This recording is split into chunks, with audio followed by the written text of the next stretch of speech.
Гниющий Гундабад моей тюрьмой стал. Хреново было мне, пока я там жила. Кривой мой ятаган врагов разить устал. Крестьянкой мирной стать в башку шиза зашла. И я достала плуг и запрягла коня. И Анфуглиф решила я вспахать. Но Нолдров толпа пришла средь бела дня. И хоть и было влом, пришлось их убивать. И множество врагов сразила я тогда. Но вот окончен бой, победа час настал. Пусть землю добрят их дохлые тела. И Мандаса покой их всех к себе принял. Немного отдохнув, плуг в руки я взяла. К упорному труду ведь каждый орк готов. Но новую напасть мне карма принесла. Владыка Келеборн крадется меж кустов. Стараясь не шуметь, схватила Сарбакан. Отравленной иглой сорвала дерзкий план. И рухнул Келеборн, примяв степной бурьян. И Мандаса покой его к себе принял. Тогда решила я, что кончилась война.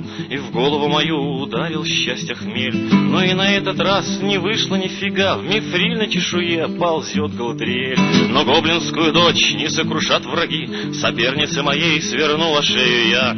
И легкий ветерок унес предсмертный хрип. И Мандаса покой ее к себе принял.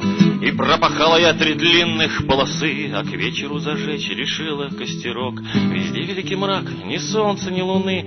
А Элланд вдруг и решил зайти на огонек. Кретин, осел, дурак ему, сказала я. Послушай, гнусный чмыль, как ты меня достал. Пришлось его убить, не понял меня. И Мандаса покой его к себе принял. Работа тяжела, но это мой удел. А эльфы до сих пор все бродят по земле.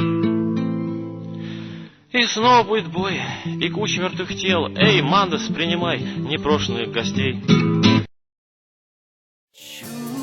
Curta mergaitengime Velixus colingas likime Ji mano veidą glaudžia prie širdies Ji man neleidžia vėl išbart katės Ir mano valdžia kerais rytais ištirdo jinai Nežinau, kodėl jaučiuos taip gerai